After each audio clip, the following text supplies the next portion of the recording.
Israël vient de connaître 15 jours particulièrement riches en événements. La présentation du deal du siècle par Donald Trump, Benjamin Netanyahou très présent sur la scène internationale et puis une campagne électorale qui bat son plein avec tous les coups bas qui l'accompagnent. Bonjour à tous.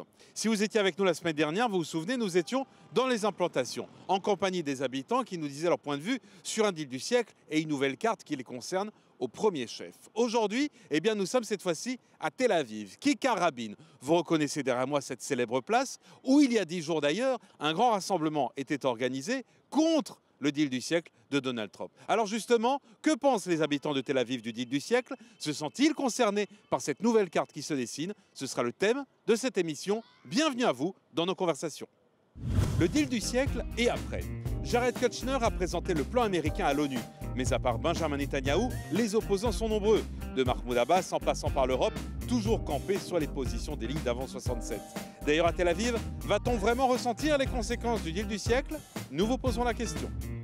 Entre une poignée de main avec Trump, une photo avec 49 chefs d'État et la rencontre en Ouganda, Netanyahou joue la carte de l'homme qui ouvre à Israël les portes du monde. Mais ses succès diplomatiques, dont il peut sans conteste s'enorgueillir, ne lui apportent pas une voix de plus dans les sondages. Alors comment comprenez-vous ce paradoxe? Nous vous interrogerons. Et voici nos participants du jour de Tel Aviv et de sa région.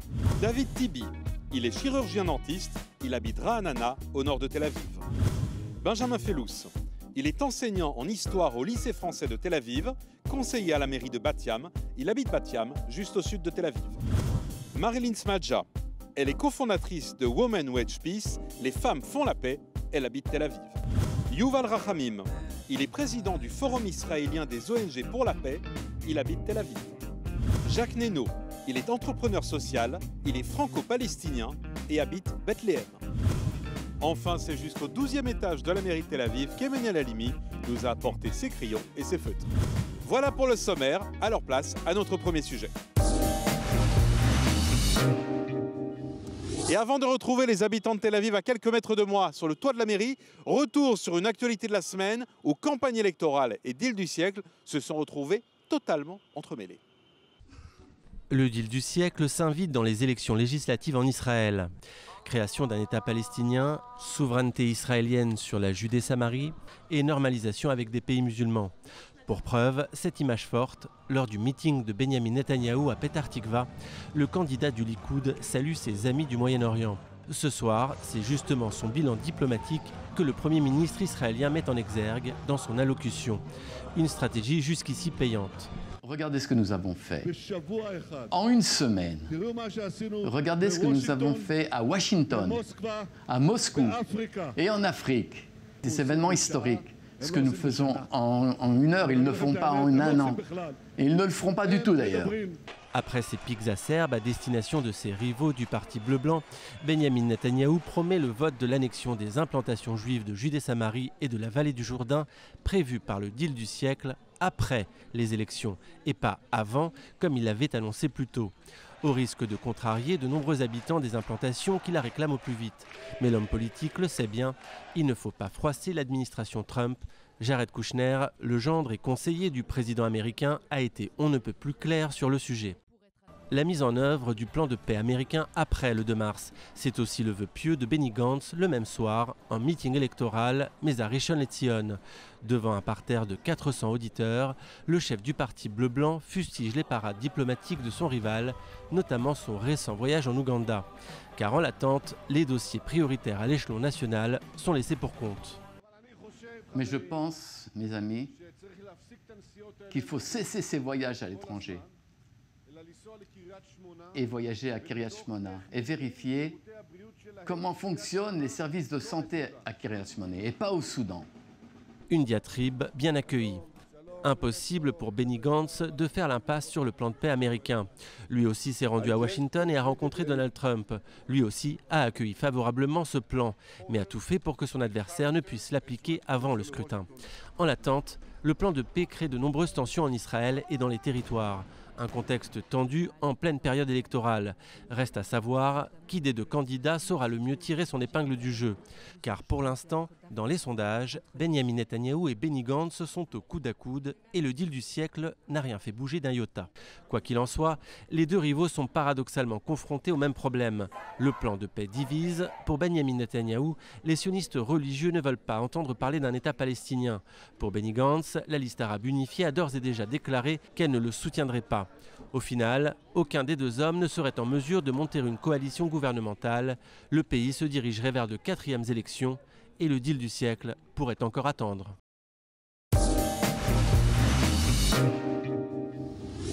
Et nous voici maintenant installés sur le toit de la mairie de Tel Aviv en compagnie d'habitants de Tel Aviv et de toute la région. Et aujourd'hui, vous l'aurez compris, on va parler de ça. Je l'ai dans les mains, ce document de 180 pages présenté par Donald Trump et Benjamin Netanyahou. Et j'aimerais, les uns et les autres, vous interroger justement sur ce que l'on nous présente comme le deal du siècle, mais qui suscite encore à ce jour énormément de questions et d'interrogations. Beaucoup d'entre vous viennent de Tel Aviv ou de la région, je vous en remercie.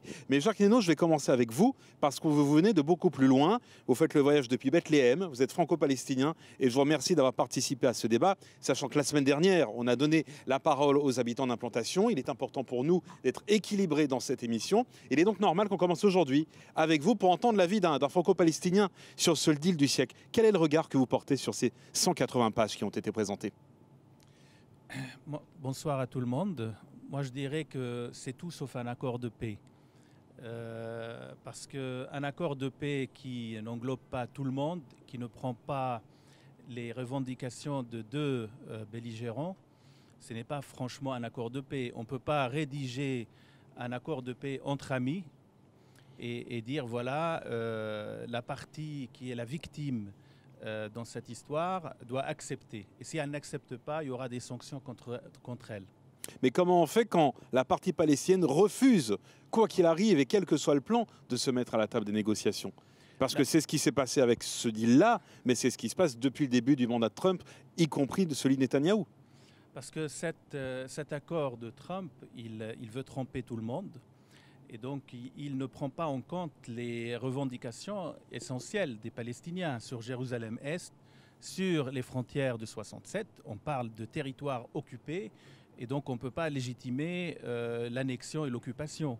Il y a un droit international... Oui, mais ça, c'est censé être une base de négociation, pas l'accord définitif. Oui, mais on ne peut pas faire un accord sans négociation. On a déjà eu du mal à faire quelque chose en négociant directement.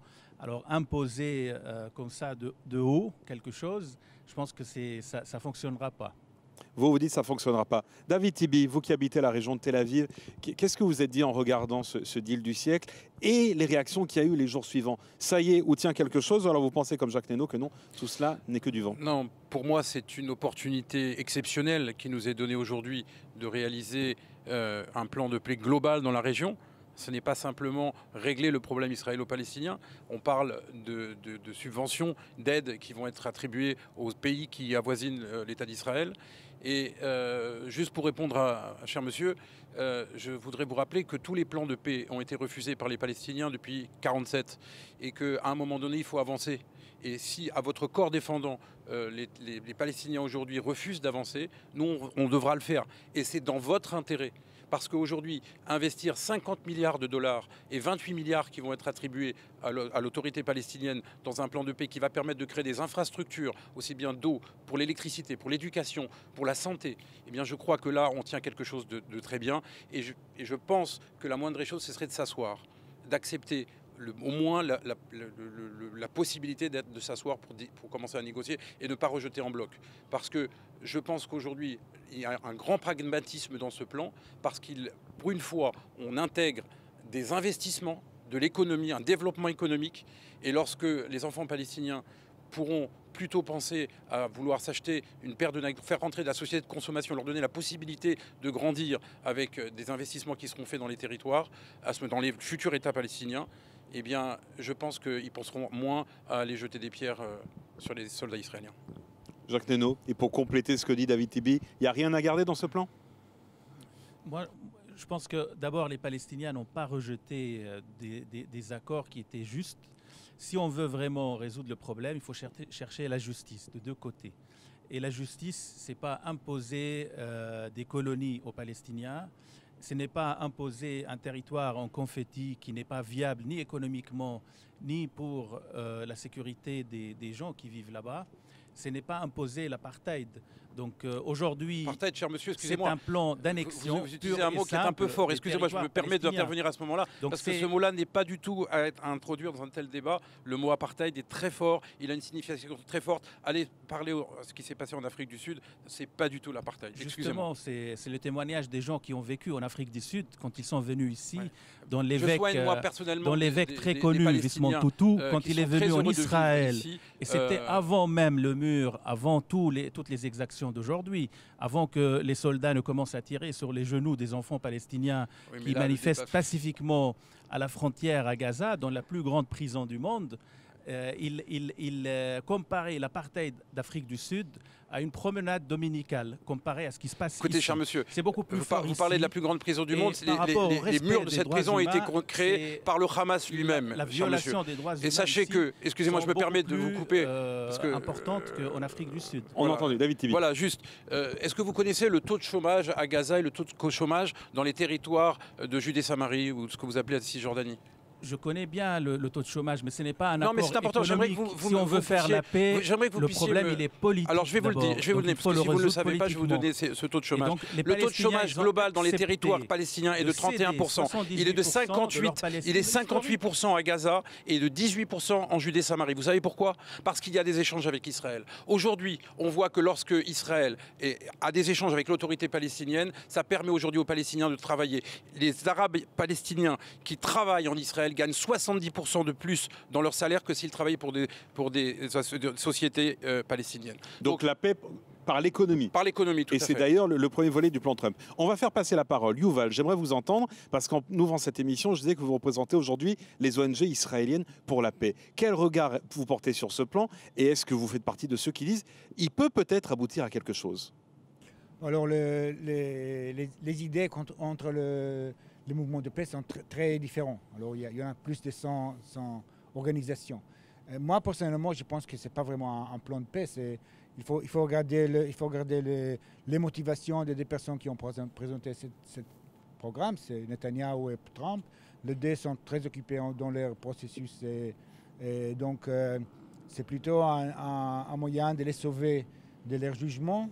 Et ça, c'est la motivation principale. Et là, donc vous voyez juste la signature de deux personnes empêtrées dans des affaires judiciaires. Voilà, la plupart de... Ou Trump pour la destitution. Mais par contre, on doit avoir notre intérêt en tant que mouvement de paix. Alors là, on lit des plus. Alors là, déjà, il y a des provocations dans ce programme. Il y a des provocations, par exemple, le passage des habitants des triangles qui sont des citoyens israéliens au territoire palestinien. C'est ridicule. Alors c'est très clair pour tout le monde que ça va pas se passer. Alors attendez, il faut préciser de quoi il s'agit. Il s'agit d'un ensemble qu'on appelle un triangle, qui est un ensemble de villages arabes, qui actuellement sont israéliens et qui, selon le plan et selon un accord et un échange des territoires, deviendraient palestiniens. Voilà. Alors, ce point-là, c'est très clair et évident que ces Arabes, malgré leur nationalité palestinienne, sont des citoyens israéliens, ils ont des cartes d'identité et des passeports israéliens, ils sont complètement intégrés dans l'économie et la société israélienne, et il n'y a pas de question de les faire passer aux Palestiniens. Alors mais comment vous comprenez justement que ces Arabes qui manifestent régulièrement en brandissant l'identité palestinienne, alors qu'ils sont Arabes israéliens, quand on leur dit bien allez-y, devenez Palestiniens, ils refusent. Et d'ailleurs, on a montré un reportage la semaine dernière sur notre antenne montrant leur opposition totale à devenir Palestiniens. Oui. Ils ont jamais déclaré qu'ils veulent être Palestiniens en nationalité. C'est leur ils sont israéliens, ils sont intégrés en Israël, mais ils s'identifient avec leur famille qui vit dans le territoire palestinien et qui veulent leur indépendance. C'est rien que de sympathiser avec leurs compatriotes. Mais par contre, ils sont israéliens. C'est comme moi aussi. Je ne suis pas palestinien, je suis juif, mais je sympathise avec leur volonté d'indépendance. C'est clair. Alors, ils font le drapeau, mais quand même, ils n'ont jamais dit qu'ils veulent être des citoyens palestiniens. Ça, c'est une provocation que Netanyahou a mis dans ce programme pour agiter agiter les... Vous dites provocation, il faut quand même préciser que ce cas de ces villages arabes est présent dans tous les plans de paix. Il a été déjà mis sur la place, sur la table dans les plans de paix jamais dans précédents. le plan de paix. Ça fait 15 ans que cette question est évoquée. Ce n'est pas Trump ou Bibi qui l'a inventé. Mais c'était jamais discuté sérieusement. C'était là juste pour provoquer. C'était une idée de Lieberman. Ça a été accepté par quelques cycles dans la société israélienne, mais rien au-delà de ça. Benjamin Fellous, j'aimerais entendre également votre regard entre ceux qui disent que ça n'est pas possible de se servir de ça parce que c'est considéré par certains comme totalement inégal, ou ceux qui disent oui, c'est une base de travail. À titre personnel, je pense qu'il n'est pas possible de se servir de ça, mais pour des raisons un peu opposées aux messieurs de la partie de l'autre côté de la table. Tout simplement parce qu'on revient à la question fondamentale. La question fondamentale de tout plan de paix, c'est est-ce que vous reconnaissez un État juif présent dans ses frontières? Et malheureusement, à titre personnel, je pense que la présence même du nationalisme arabe depuis les années 20 contredit toute existence d'un État juif. Tout simplement parce que, comme on l'a rappelé, il n'y a jamais eu aucune acceptation d'un début de pourparlers efficace depuis la création même du mandat britannique sur la Palestine. Ça, c'est absolument pas vrai. Citez-moi des discussions qui ont été adoptées, à l'exception des accords d'Oslo qui ont fini comme on le sait. Citez-moi des discussions qui ont été établies. C'est pas fini l'accord d'Oslo, c'est un processus qui continue jusqu'à aujourd'hui. Oui, il a l'air vachement efficace aujourd'hui. Il est très efficace aujourd'hui. Non, la réalité. Qu'est-ce que vous voulez dire par là? La réalité, c'est qu'actuellement, Mahmoud Abbas a signifié qu'il rompait toutes les négociations à la fois avec la partie américaine, ce qui n'est pas très futé parce que c'est quand même une partie des bailleurs de fonds économiques des Palestiniens, et avec la partie israélienne en se basant sur ce plan-là. Moi, je pense pour le coup que monsieur avait raison, au moins le considérer dans leur intérêt, parce que c'est dans leur intérêt. Et si on négocie en politique avec ce qu'on a entre les mains. Si on joue au poker, on joue avec ses cartes. Les Palestiniens n'ont rien. Ils ont été payés, et jusqu'ici, ils se sont basés avec des paroles. Il n'y a pas eu de réduction de la violence. C'est la seule chose qu'on leur demandait. Dans tous les accords de paix, la seule condition, c'était la réduction de la violence. Il n'y a jamais eu de réduction de la violence imputable au service de sécurité palestinien. À chaque fois qu'on a dû réduire la violence contre les citoyens israéliens, c'est l'armée israélienne qui a dû mener le combat directement là-bas. Donc ce plan de paix-là est caduque dès le départ. Pour d'autres raisons, que je pense la même chose. Par rapport à la question de l'apartheid, moi j'ai juste une question à poser à notre cher ami qui vient de Bethléem. Bethléem, avant 1993, je pense, si je ne me trompe pas, vous appartenez, à mon avis, à la communauté chrétienne de Bethléem. Même si vous ne vous définissez pas spécifiquement. Prenez le micro, prenez le micro. Mais depuis 1993, quelle est exactement la proportion de chrétiens qui sont restés vivre à Bethléem? C'est une bonne question. En fait, pourquoi les chrétiens émigrent? Ils émigrent comme les musulmans à cause de la violence de l'occupation. On n'émigre pas. On n'émigre pas. Il y a quand même beaucoup plus de musulmans aujourd'hui à Bethléem que de chrétiens. Mais c'est pas un problème pour nous. La société palestinienne est une société ouverte et multiculturelle. Extrêmement. En 1947, au moment du plan de partage, le dernier Palestinien qui a pris la parole aux Nations Unies avant le partage, il a proposé à tous les Juifs du monde de venir vivre dans un État démocratique pour tout le monde. Et c'est depuis le début la revendication des Palestiniens. On n'est pas contre le fait qu'il y avait des Juifs qui n'étaient acceptés nulle part au monde et qu'il fallait qu'ils reviennent peut-être en Palestine, mais on leur a proposé de vivre dans un État démocratique, laïque, pour tout le monde. C'est toujours la proposition aujourd'hui. Parce qu'aujourd'hui, avec ce qui se passe, avec l'impossibilité de créer un État palestinien, les Palestiniens se dirigent vers une revendication d'homme, un homme, une voix, et donc l'égalité des droits. Il ne s'agit pas d'un plan de paix économique. Avant, le problème ici, il est politique. C'est un problème d'occupation, occupation par la force armée. J'aimerais donner la parole à la femme de ce plateau. Marilyn Smadja, vous ne représentez pas que les femmes de Tel Aviv, vous représentez 50 000 femmes en Israël. C'est dur de parler au nom de toutes ces femmes. Mais évidemment, mais c'est mon rôle de parler au nom de toutes ces femmes, justement. Surtout que je sais que ce document que je tiens entre les mains, vous l'avez lu justement. Oui, tout à fait, entièrement. Quand on représente les femmes pour la paix, on y voit la paix ou pas dans ce document? Alors d'abord, il faut rappeler que Women Watch Peace, les femmes pour la paix, c'est un mouvement très particulier quand on regarde tous les mouvements de paix, puisque c'est le seul mouvement en Israël où il y a des femmes de droite, de centre et de gauche. Et on a aussi des femmes... Et vous arrivez à mettre tout le monde d'accord? Et on arrive à être d'accord sur des points très particuliers et sur le but du mouvement. Est-ce qu'on est d'accord sur le regard par rapport au oui, bien sûr, on s'est mis d'accord aussi. On a eu des discussions pas facile Et alors, sur ce plan. Mais en fait, on est arrivé. J'ai deux choses à dire principales. D'abord, on est arrivé à un petit peu à réunir ce qui est dit justement autour de la table, autant à droite qu'à gauche. C'est qu'il y a une possibilité de discussion. C'est-à-dire que d'abord, c'est pas un plan de paix, c'est un deal. D'accord, c'est le deal du siècle, il faut bien maintenir le nom. Et donc, nous appelons les différents leaders à mettre de côté des tas de préavis préconçus, comme par exemple de dire d'emblée nous devons revenir absolument sur les lignes, les frontières de 67. C'est aussi unilatéral. Ça, c'est la première chose. Donc, il faut ouvrir et dire qu'est-ce que dans ce plan est possible des deux côtés, qu'est-ce que ce plan est rejetable absolument d'un côté, donc l'autre côté ne pourra pas avancer. Ça, donc, pour nous, c'est une très bonne possibilité, surtout à un mois des élections israéliennes, parce que quand on pense qu'à toutes les précédentes élections, jamais le sujet a été abordé ni dans les... Là, on sera en plein dedans. Là, on est vraiment en plein dedans. Ce que je propose, comme vous avez un deuxième point, voilà, alors, on va faire l'art du tease. On va lancer la pub et on se retrouve dans quelques instants pour entendre justement la pensée non seulement des femmes pour la paix, mais également de tous nos participants ici, qu'ils viennent de Tel Aviv, de sa région, ou palestiniens de Bethléem, pour avoir le point de vue à quelques semaines des élections israéliennes, non seulement de ce que peut devenir ce deal du siècle, mais également des conséquences sur les élections. A tout de suite ici, sur le toit de la mairie de Tel Aviv, où le soleil commence à se coucher.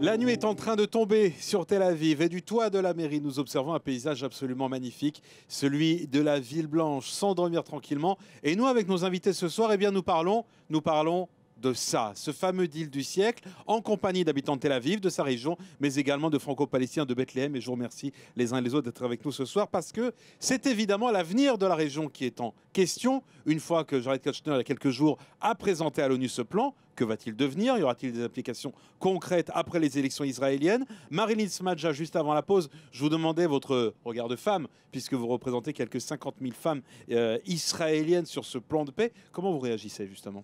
Alors, donc vous l'avez compris déjà par rapport à ce que j'ai dit avant, c'est que nous préférons et donc nous demandons qu'il y ait des négociations et que ce soit pas, quand on parle de plan de paix, que ça soit bilatéral. C'est-à-dire que même s'il y a une intervention extérieure, même s'il y a plusieurs négociateurs, il faut absolument que les points soient discutés entre les deux parties principales. Donc que la partie palestinienne accepte de se mettre autour de la table? Déjà, oui, et sans conditions préalables. C'est-à-dire qu'il faut des deux côtés qu'il n'y ait pas trop de conditions préalables, parce que généralement les conditions préalables tuent la négociation. Ça, on le sait aussi, on l'a vu à travers tous les échecs d'énormément de plans jusqu'à aujourd'hui. Maintenant, le deuxième point qui nous paraît aussi important à Women Watch Peace, et là je vais vous demander à tous de faire un exercice d'imagination. Le 28 janvier, à Washington, imaginez qu'on aurait présenté ce plan de paix et qu'on aurait su aussi que, par exemple, Orna Barbibaï, donc du côté israélien, autant au niveau politique qu'au niveau citoyen, Orna Barbibaï aurait été présente, Ayelet Shaked y aurait été, Merav Michaeli, Yifat Shacha Biton, et du côté palestinien aussi, donc politique des femmes palestiniennes et aussi des femmes citoyennes qui auraient participé à ces négociations. Par exemple, je vous donne des exemples de gens, certaines avec qui on collabore et d'autres qui sont très... Donc de femmes palestiniennes impliquées. Très, par exemple, Fauda Barghouti, Ouda Abou Arkoub, qui est vraiment avec nous sur toute la longueur, Rafa Moussar, Nafa Atla, il y a énormément de femmes. Je pense vraiment que ce moment aurait été encore plus historique dans le sens qu'il est évident, et ça on le sait parce qu'on se base sur la résolution 1325 qui dit, qui a analysé tous les conflits de ces 50 ou 100 dernières années et qui a prouvé que quand les femmes étaient partie prenante du processus de paix, d'abord il y avait une chose qui se produisait, il y avait plus de chances d'obtenir un accord de paix. Donc quand on parle d'accord, c'est un accord de tous les côtés. Donc vous auriez été beaucoup plus d'accord. Donc vous dites au fond, s'il y avait des femmes, ça aurait aidé, ça aurait mis du liant pour négocier. Et j'ai bien précisé des femmes comme d'un côté Merav Michaeli et d'un autre côté Ayelet Shaked. C'est-à-dire qu'il faut qu'il y ait une différence d'opinion. C'est pas pas que tout le monde doit être homogène. Interrogeons les hommes du plateau. Alors est-ce qu'ils sont d'accord avec vous? Et la deuxième chose, sur les plans, c'est-à-dire les accords durent sur plus de temps.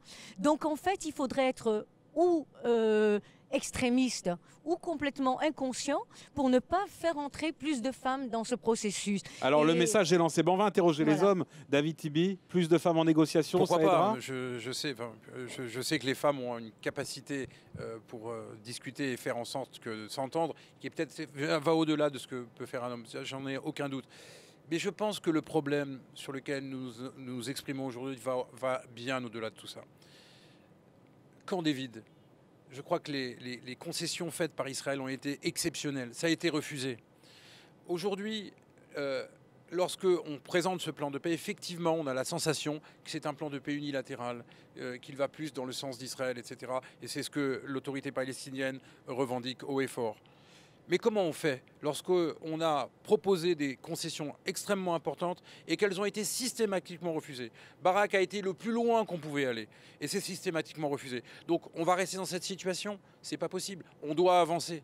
On doit obligatoirement avancer. Alors avec des femmes certainement, mais on doit avancer pour vos enfants, pour les enfants palestiniens, pour les enfants israéliens. Mais comment on peut avancer justement? Maintenant que ce plan, il a été présenté il y a une dizaine de jours maintenant, on sait qu'il est bloqué puisque les Américains ont dit aux Israéliens, pas avant les élections israéliennes, vous mettez en place certaines mesures. Mais comment on peut avancer de façon concrète avec cette idée-là, sachant que la partie d'en face n'est pas autour de la table? Là aujourd'hui, l'autorité palestinienne est exsangue. Financièrement et complètement. Donc on fait quoi? Israël l'applique tout seul? De toute façon, aujourd'hui, on doit avancer. Israël va avancer. Et au corps défendeur des Palestiniens, nous allons, en réalité, si vous voulez, vous ne serez évidemment pas d'accord avec moi, mais je pense que le meilleur allié des Palestiniens aujourd'hui, c'est Benjamin Netanyahou et Donald Trump. Aujourd'hui, ce qu'ils sont en train de proposer aux Palestiniens, c'est de sortir de l'obscurantisme dans lequel ils se trouvent aujourd'hui. Aujourd'hui, il y a un entêtement idéologique, dogmatique des Palestiniens qui les empêche, qui crée, vous parliez de prisons à ciel ouvert, mais aujourd'hui les barrières, les murs de Gaza sont fabriqués par le Hamas, cher monsieur. C'est l'attitude incroyable, bornée du Hamas, terroriste et absolument anti-israélienne, antisémite, qui fait qu'aujourd'hui Gaza est isolé. Voilà. Je suis d'accord avec vous. Marilyn, après je voudrais entendre Jacques Thénault là-dessus. Oui, tout à fait, mais je voudrais pas que ce soit un ping-pong aussi israélien-palestinien, parce que c'est justement, c'est ce qui crée aussi, ce ping-pong-là, crée la problématique aussi. Ce que je voulais juste vous dire par rapport à ce que vous dites, dans le fond, vous avez probablement raison qu'il y a des blocages et des blocages idéologiques. Ça, vraiment, je vous rejoins dans votre analyse. Mais je crois qu'il faut aussi savoir comment créer la confiance. Parce que, par exemple, quand vous parlez un peu de haut comme ça, disons en disant oui, mais les Palestiniens sont... je vais dire dans les deux langages où ça peut un peu foirer l'histoire. Donc c'est de prendre un peu de haut, on va faire pour eux, on va dire ce qui est normal pour eux. Non, il faut créer la confiance et justement que ça vienne aussi du côté palestinien, qu'ils voient aussi dans cette démarche, deux secondes, une chose. Ils voient aussi dans cette démarche quelque chose de positif. Et d'un autre côté, en m'adressant à vous, je pense qu'il y a aussi dans le ressenti profond une erreur qui est faite, c'est celle de tout le temps se positionner en victime. Or, la première chose à faire par rapport à ce conflit, à part de créer la confiance, c'est que chaque côté prenne sa responsabilité à 100%. C'est-à-dire le côté israélien doit avoir 100% de responsabilité pour son côté, et là le plan pour nous au niveau sécuritaire, par exemple la Women Watch Peace, la sécurité d'Israël nous est très très très très importante. Donc on regarde côté sécuritaire, c'est une bonne chose. Mais de notre côté, au niveau palestinien, évidemment, la première fois, il y a une reconnaissance de l'État palestinien. C'est écrit noir sur blanc. La première fois, il y a des frontières qui sont vraiment créées, qui sont claires. Je suis entièrement d'accord avec ce que vous avez dit, Yuval, par rapport au village du Triangle et aussi, par exemple, à ces deux implantations. Donc, c'est ces villages arabes qui sont à la frontière et qui devraient devenir palestiniens. C'est évident, on ne peut pas imposer à des Arabes israéliens de devenir palestiniens, c'est une absurdité. Comme il y a d'autres implantations dans le Negev, où il y a des habitants qui habitent, qui sont des juifs, et eux aussi se révoltent contre ce plan. Et c'est évident qu'on ne va pas leur dire qu'ils vont passer du côté palestinien. C'est complètement ridicule. Bien. Donc en fait, je crois qu'il faudrait changer un peu les concepts. Et c'est peut-être aussi un peu notre rôle, à nous les femmes, de créer aussi quelque chose de beaucoup plus proactif et de ne pas toujours être derrière à regarder le passé, qui c'est qui a tort, qui c'est qui a... Alors vous lancez des messages, voilà. J'aimerais bien entendre justement les intéressés. Jacques Nénaud d'abord par rapport à tout ce qu'on a dit jusqu'à présent, à la fois David Tibi et Marie Litzmadja. Moi je pense que c'est lui qui a écrit cet accord. En fait, ils s'en foutaient complètement que les Palestiniens l'acceptent ou pas, puisque l'accord a été écrit dès le début en mettant les Palestiniens de côté. Donc ils ont été piétinés et exclus complètement. Donc c'est un manque de respect déjà. Quand on veut être médiateur, on ne peut pas... Ça, vous l'avez dit tout à l'heure, mais comme Marilyn Smadja dit, mais regardez, dans le texte, il y a des éléments justement qui permettent par Israël la reconnaissance de l'État palestinien, qui permettent certaines choses, c'est-à-dire qu'il y a des pas en avant. Mais profiter des opportunités. Si, dans tout accord, s'il n'y a pas une justice, de deux côtés, on n'est pas en train de faire la paix, on est en train juste de faire une paix passagère et on est en train de fabriquer la prochaine guerre. Si l'accord n'est pas juste pour les Palestiniens et n'est pas juste pour les Israéliens, alors ce ne sera pas un accord durable. Donc il faut comprendre aussi les souffrances des deux côtés. Maintenant, les Palestiniens sont les victimes de l'occupation israélienne. On ne peut pas dire que ce sont les Israéliens qui sont les victimes. Je suis désolé. Donc les Palestiniens sont les victimes d'une occupation israélienne qui dure depuis des décennies. Oui, mais là, on est en train de parler d'une paix entre Palestiniens et Israéliens. Pour être victime d'une occupation, il faut avoir déjà été un État. Si avant c'était la Jordanie, avant c'était l'Angleterre et avant c'était la Turquie. Il y a un siècle en arrière, il n'y avait aucun État dans toute la région. Donc il y avait l'Empire ottoman. Il y avait l'Empire ottoman et l'Empire ottoman occupait toute la région. Et après, il y a eu l'État-nation qui a commencé, les États-nations qui ont commencé à se déclarer. Et donc les Palestiniens aussi, ils aspiraient à leur État-nation. Ils n'existaient pas à l'époque, ils ne se définissaient pas comme Palestiniens. Mais les Palestiniens existent depuis 8000 ans, 9000 ans. C'est pas... Le peuple palestinien, lui, il existe. Il a été occupé 36 fois à 36 reprises, mais il est toujours là. Il a été occupé par les Romains, il a été occupé par les Grecs. Donc les Juifs du 1er siècle sont des Palestiniens. Eh bien, avant les Juifs, il y avait aussi des Palestiniens.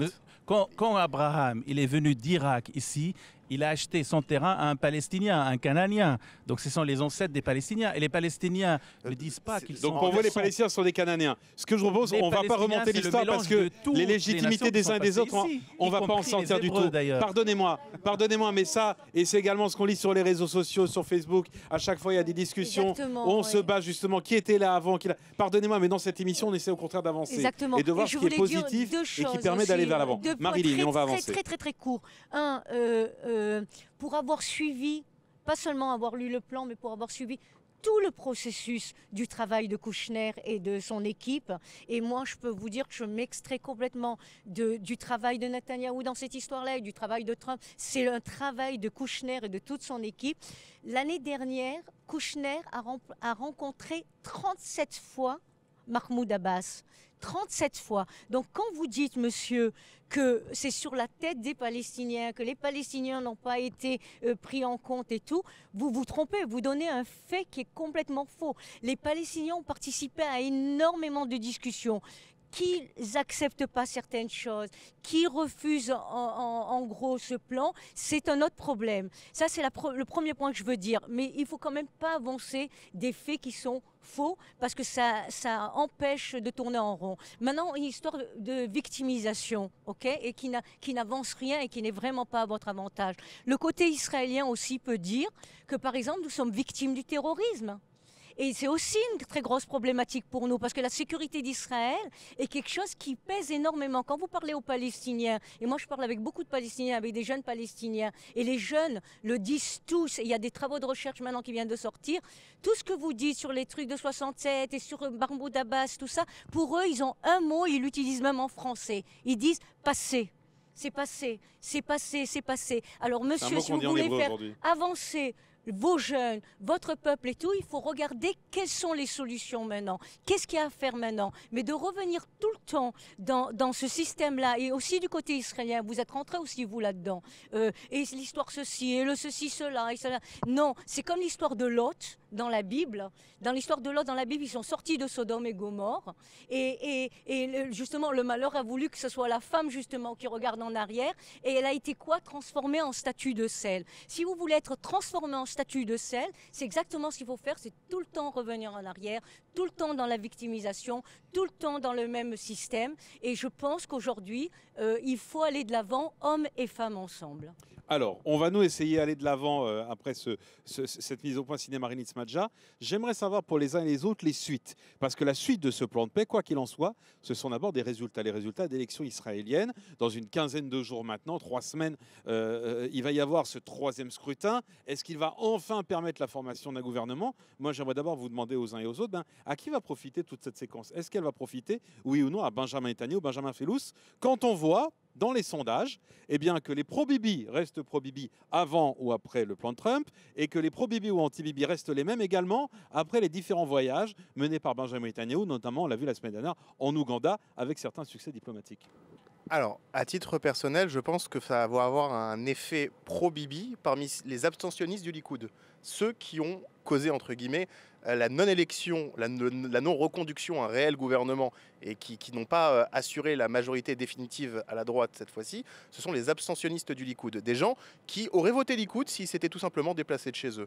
Donc eux, qui sont déjà idéologiquement acquis à Benyamin Netanyahou, mais qui ne se sont pas forcément déplacés, ou en tout cas qui sont idéologiquement acquis à la droite, ça va peut-être les faire bouger. Après, vous avez tout à fait raison, ça n'a pas fait bouger les lignes entre Carol Lavan et le Likoud. Il n'y a pas eu de véritable différence là-dessus. Mais ça tient aussi à un trait de la société israélienne, c'est que qui que ce soit qui soit Premier ministre à l'issue de ces élections respectera la volonté américaine, respectera cet accord-là. Parce que et Bibi et Gantz se sont rendus à Washington. Exactement. Et je pense que de toute manière, même si à Carol Lavan ou au Likoud, je ne fais pas de sectarisme politique, on essaye de jouer de cet accord, surtout au Likoud, puisque c'est Benjamin Netanyahou qui est Commander-in-Chief, commandant en chef actuellement pour l'État, malgré tout, malgré le manque de légitimité dû aux élections. Eh ben, il a cette possibilité-là de jouer là-dessus, mais Gantz se soumettra exactement au même programme, à la même suite politique issue de Washington. Yuval, quelle lecture portez-vous sur cet épisode et des lignes de fracture de la société israélienne qui restent exactement les mêmes pour ou contre Bibi, pour ou contre Gantz, avant ou après ce deal du siècle?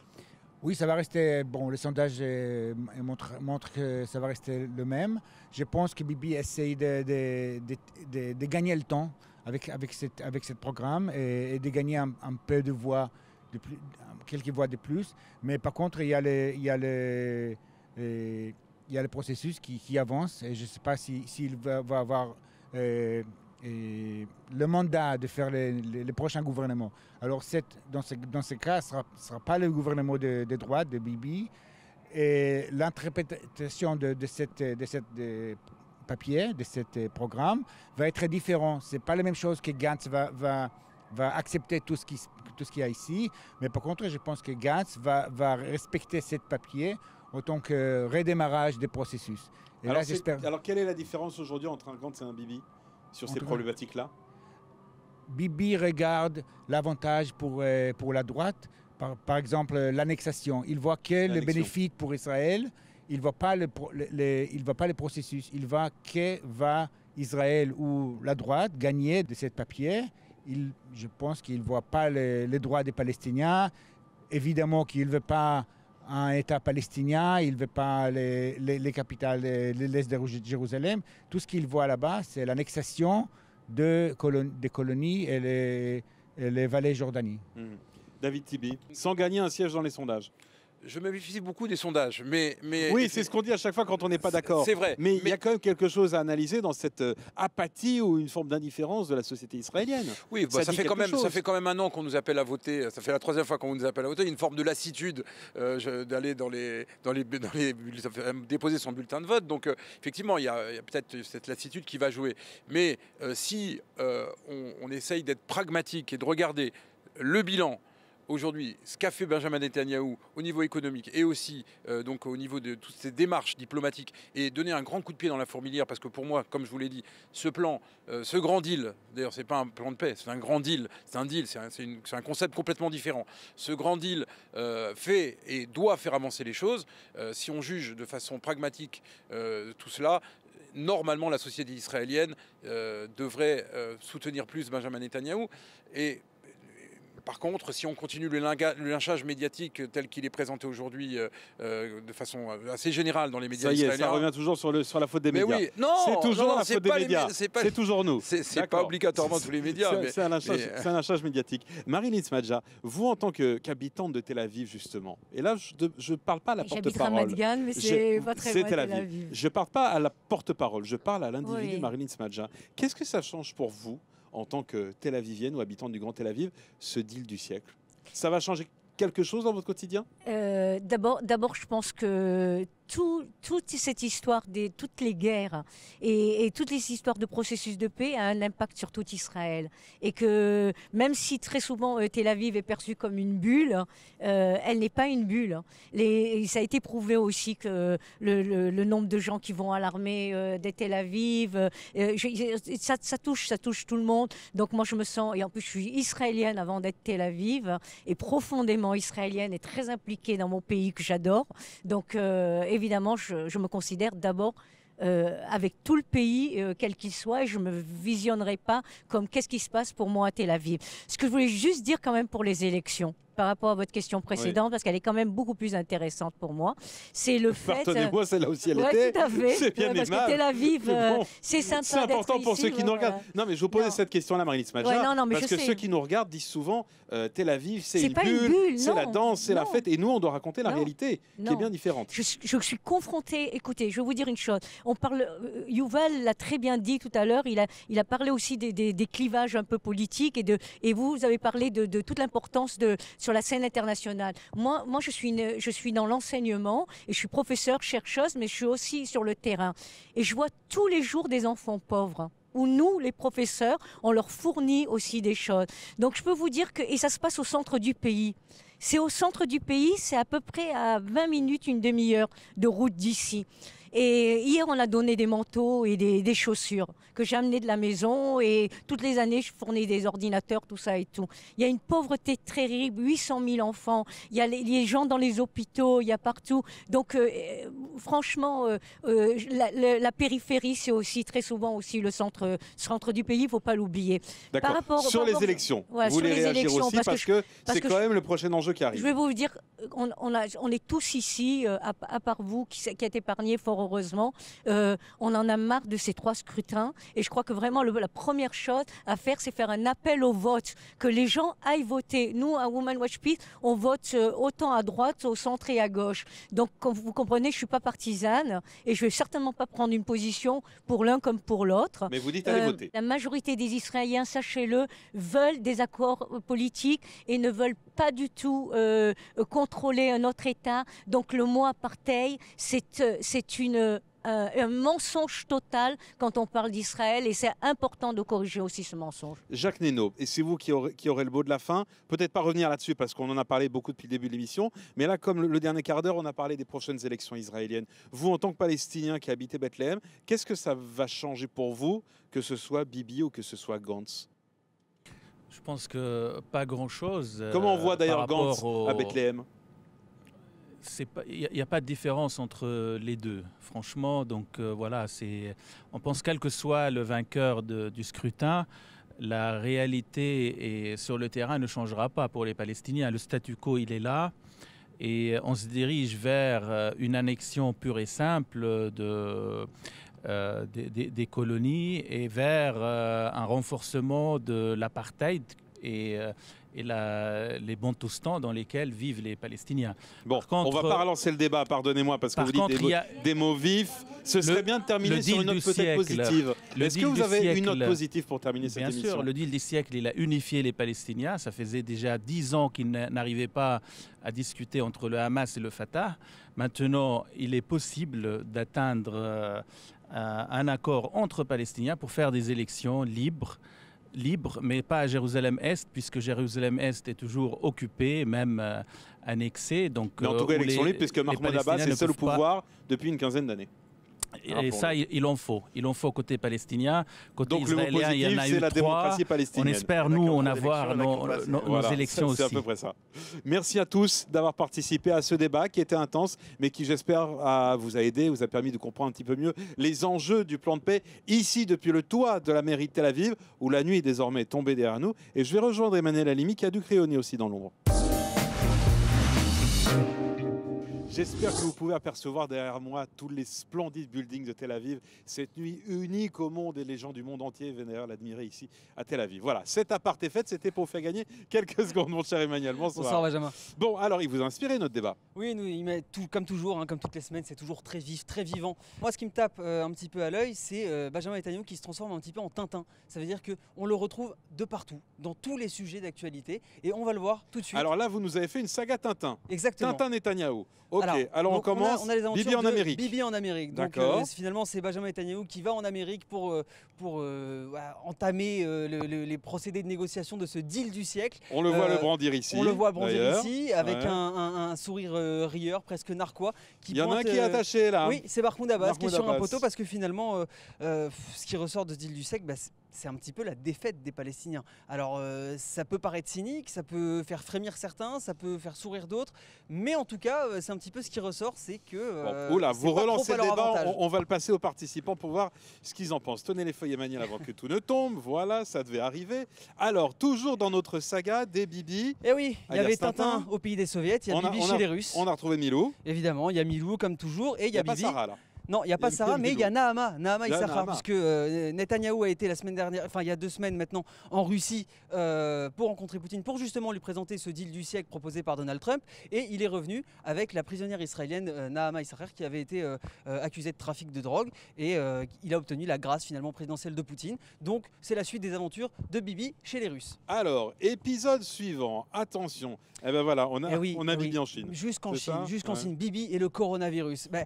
Vous l'avez vu, la semaine dernière, il a réuni tout son cabinet ainsi que le ministère de la Santé et il a annoncé qu'Israël allait se mettre au travail pour être finalement le pays qui allait pouvoir découvrir le vaccin contre ce nouveau virus qui effraie un petit peu tout le monde et qui sème la panique. Donc jusqu'en Chine, on entend Bibi Netanyahou même sur des sujets de santé. Finalement, il ne s'arrête jamais et enfin, il est dans tous les épisodes. On l'a vu la semaine dernière, vous l'avez évoqué pendant le panel, Bibi en Ouganda, ça m'a rappelé Tintin au Congo. Oui, évidemment, on reconnaît la couverture de Tintin au Congo. Voilà, donc, évidemment, on essaye d'être loin de tous les clichés racistes qui pouvaient être véhiculés par cet album-là. Ouais. Mais Bibi en Ouganda, c'est quand même quelque chose de fort puisque c'est Israël et l'Afrique.